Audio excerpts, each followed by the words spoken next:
सो hey बच्चा लोग, welcome back again in Edugroom class 10th YouTube channel पे। मैं हूं आशीष सिंह, आपका साइंस टीचर। आई होप आप सब लोग अच्छे और सेफ होंगे। तो यार 15 मिनट शॉर्ट का वीडियो नंबर 11 है और इस वीडियो में हम पढ़ने जा रहे हैं क्लास 10th साइंस का चैप्टर नंबर 12 इलेक्ट्रिसिटी। पढ़ने क्या जा रहा है, रिवीजन कर रहे हैं भाई। 15 मिनट के अंदर कोशिश कर रहा हूं मैं इस चैप्टर को पूरा एक्सप्लेन करने का विथ ऑल द टॉपिक। ठीक है, तो मैंने एक माइंड मैप रेडी किया है जो कि थोड़ा गलत लिखा है, that is not chemistry, physics है ये। ठीक है, और ये एक माइंड मैप है, काफी अच्छा इंटरेस्टिंग माइंड मैप है और मैंने काफी मेहनत करके रेडी किया यार आप लोगों के लिए, और ये काफी ज्यादा हेल्प करेगा आपको आपके इस एग्जाम के लिए। ठीक है, तो लास्ट टाइम रिवीजन के लिए ये वीडियो बेस्ट रहने वाला है। आप चाहो तो इसको परचेस कर सकते हो हमारी वेबसाइट से, जो कि लिंक डिस्क्रिप्शन में आपको पहली लिंक मिल जाएगी।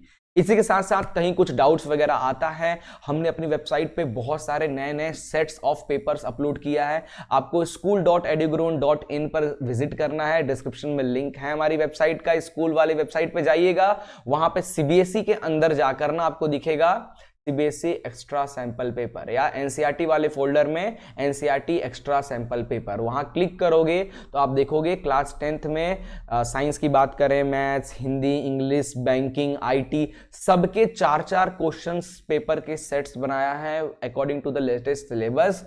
तो आप अगर प्रैक्टिस करना चाहते हो तो वहां से जाकर बहुत सारे प्रैक्टिस कीजिए और एग्जाम को तोड़ फोड़ दीजिए, दम आग लगा दीजिए। ठीक है, चलिए हम लोग चलते हैं, स्टार्ट करते हैं चैप्टर को। इलेक्ट्रिसिटी चैप्टर का नाम है भैया, झटका लगने वाला इलेक्ट्रिसिटी।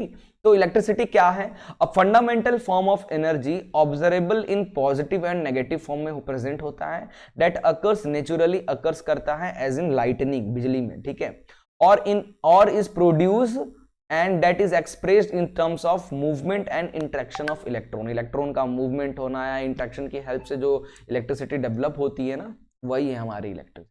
ठीक है, तो इलेक्ट्रिसिटी में हमें charge, current, potential difference, Ohm's law, ये सारी चीजें देखना है। वन बाय वन करके स्टार्ट करते हैं। सबसे पहले हम लोग चार्ज को जरा समझते हैं। ठीक है, चार्ज क्या होता है? तो charge is a fundamental particle in an atom. एक एटम का फंडामेंटल पार्टिकल होता है। इट में बी पॉजिटिव और नेगेटिव, पॉजिटिव और नेगेटिव दोनों में से कोई भी हो सकता है। लाइक चार्ज रेपल करते हैं, मतलब प्लस और प्लस दूर भागेंगे, माइनस माइनस दूर भागेंगे, क्योंकि वो लाइक चार्ज है।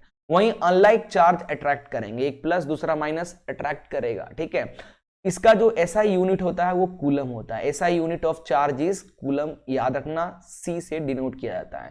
चार्ज का फॉर्मूला होता है Q is equal to NE, बहुत इंपॉर्टेंट फॉर्मूला है, चैप्टर का पहला फॉर्मूला याद रखना है। वेयर Q का मतलब चार्ज होता है, that is total charge, N का मतलब number of electrons flow in the circuit, and E charge of one electron, that is 1.6 into 10 power minus 19 coulomb. एक इलेक्ट्रॉन का चार्ज, और एक वायर में कितने इलेक्ट्रॉन दौड़ रहे होंगे, एक इलेक्ट्रॉन के चार्ज से उसको मल्टीप्लाई कर दोगे नंबर ऑफ इलेक्ट्रॉन, तो टोटल चार्ज निकल आएगा। ठीक है, चलिए बहुत बढ़िया, चार्ज हो गया। अभी हम लोग करंट देखते हैं। करंट क्या कहता है? The rate of flow of charge is called current. Charge का रेट के साथ फ्लो होना। ठीक है, the rate of flow of charge मतलब चार्ज को टाइम से डिवाइड मारना है। ठीक है, तो चार्ज को, इसका फॉर्मूला क्या हो जाएगा? करंट को I से डिनोट करते हैं, I is equal to Q upon T। Q मतलब चार्ज, T मतलब टाइम। ऐसा यूनिट होता है करंट का एम्पियर, याद रखना, A से डिनोट किया जाता है ऐसा यूनिट ऑफ करंट। ठीक है, अब देखो, करंट इज मेजर्ड बाय एमीमीटर। एमीमीटर से करंट को मेजर करते हैं, और इसका जो सिंबल है कुछ इस तरीके का इसका सिंबल होता है, एक तरफ प्लस एंड माइनस। ठीक है, एमीमीटर हैज लो रेजिस्टेंस, एमीमीटर का रेजिस्टेंस बहुत कम होता है, and always connected in series, हमेशा सीरीज में कनेक्ट किया जाता है। ठीक है, direction of current is taken opposite to flow of electron. ठीक है, करंट का जो डायरेक्शन है वो इलेक्ट्रॉन का फ्लो के अपोजिट होता है, मतलब इलेक्ट्रॉन माइनस से निकलता है प्लस में जाता है। ठीक है, माइनस से प्लस की तरफ, तो करंट किधर फ्लो होगा? उसका अपोजिट, प्लस से माइनस की तरफ। चलिए, क्लियर हो गया करंट। अभी हम लोग पोटेंशियल डिफरेंस देखते हैं। तो पोटेंशियल डिफरेंस क्या होता है? पोटेंशियल डिफरेंस यानी voltage, work done to move a unit charge from one point से अनदर।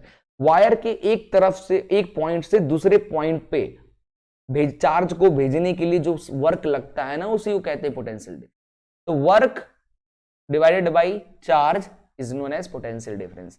इसका यूनिट होता है वोल्ट, और 1 वोल्ट का मतलब होता है when 1 joule work is done in carrying 1 coulomb of charge then the potential difference is called 1 volt. ठीक है, ऐसा यूनिट पोटेंशियल डिफरेंस का वोल्ट होता है या जूल पर कूलम। ठीक है, वोल्ट मीटर क्या होता है, एक इंस्ट्रूमेंट होता है जो पोटेंशियल डिफरेंस को मेजर करता है। इसका सिंबल कुछ इस तरीके का V बनाकर प्लस माइनस होता है।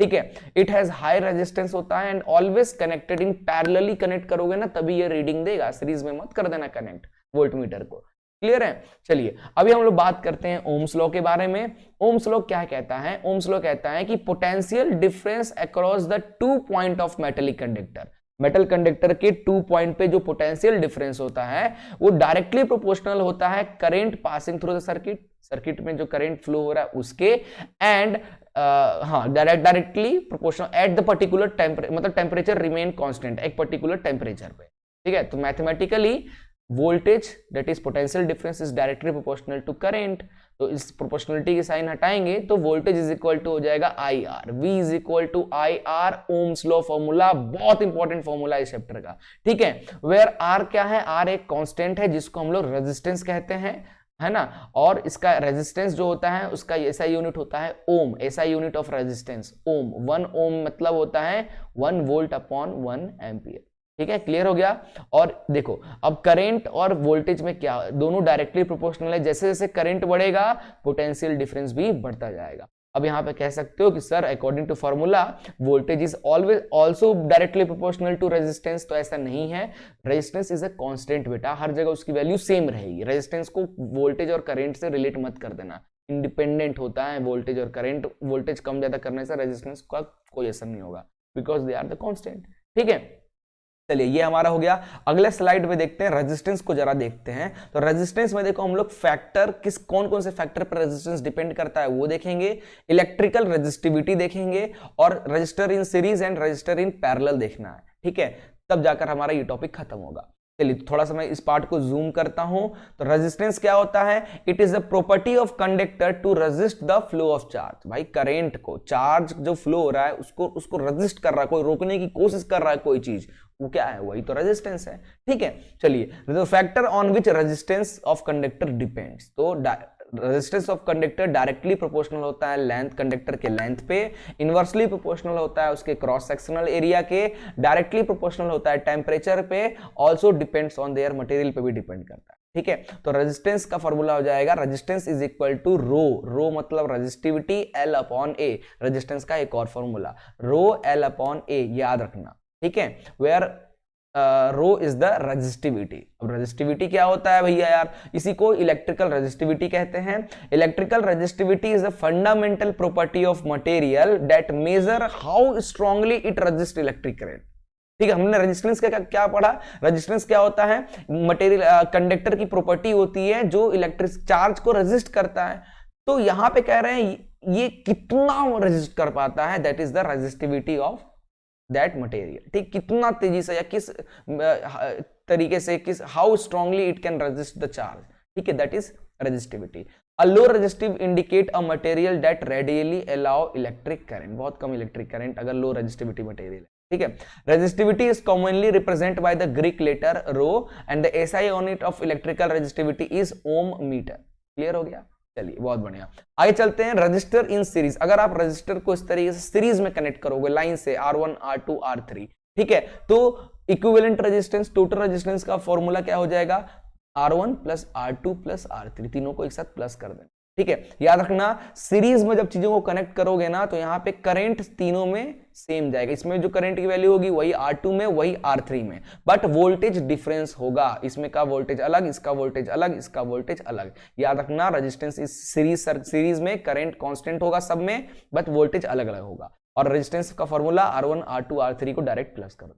वहीं पे रजिस्टर इन पैरेलल की बात करें, जब इस तरीके से कनेक्ट किए होगे पैरेलली रजिस्टर्स को, तो यहां पे इक्विवेलेंट रेजिस्टेंस का फॉर्मूला हो जाएगा 1 upon R, that is 1 upon total resistance is equal to 1 upon R1 plus 1 upon R2 plus 1 upon R3। ठीक है, इसमें क्या होता है? करंट सबका, यहाँ पे वोल्टेज सब में इक्वल होता है, वोल्टेज आर कांस्टेंट, इसका भी वोल्टेज, इसका सब तीनों का same, but current will be different. ठीक है, चलिए अभी हम लोग अगला टॉपिक डिस्कस करते हैं, heating effect of electric current. अब भाई इलेक्ट्रिक करंट किसी वायर से फ्लो होगा तो दो इफेक्ट शो करता है, एक हीटिंग, दूसरा मैग्नेटिक। मैग्नेटिक अगला चैप्टर में देखेंगे, पहले हीटिंग देख लेते हैं, ठीक है।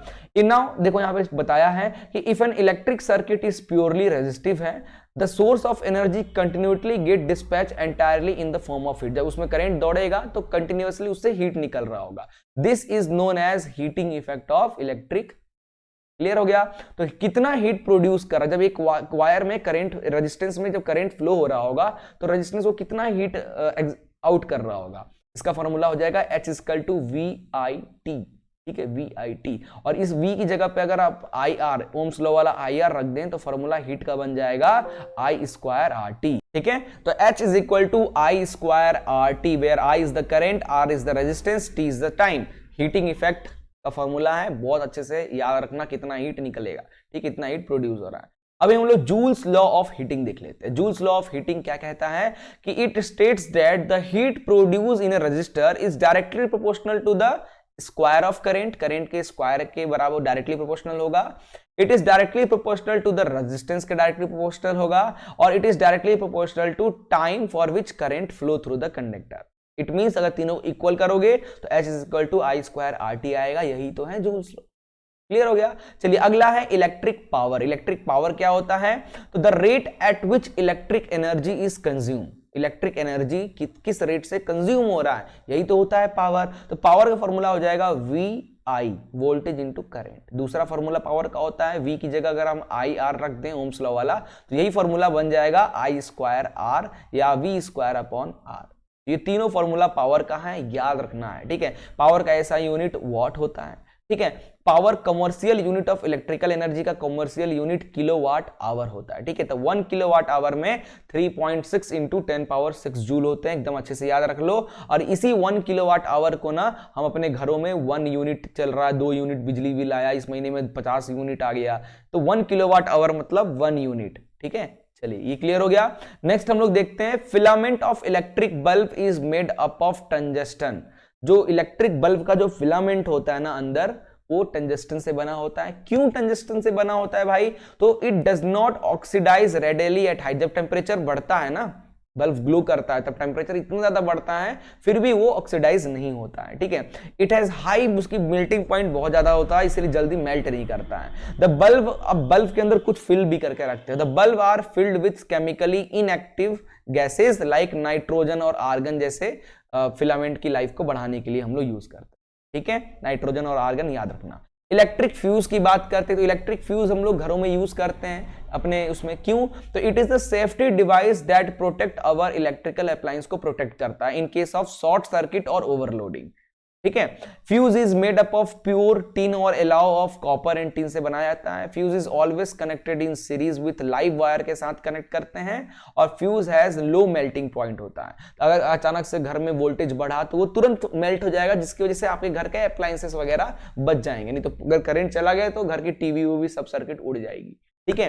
तो इस चीज का ध्यान रखते हैं, इसीलिए हम लोग घर में फ्यूज यूज करते हैं, और फ्यूज हमेशा सीरीज में लाइव वायर के साथ ही कनेक्ट करें, ठीक है। तो इसके साथ हमारा ये चैप्टर होता है पूरी तरीके से कंप्लीट। आई होप यार आप ये वीडियो एंजॉय की होगी। मैंने कोशिश किया है 15 मिनट के अंदर खत्म करने का ये चैप्टर, और जाकर देख लेना सारे पॉइंट्स मैंने कवर किए हैं, कुछ भी नहीं छूटा है, ठीक है। चलिए फिर मिलते हैं एक नए वीडियो में, तब तक के लिए goodbye, take care and Jai Hind.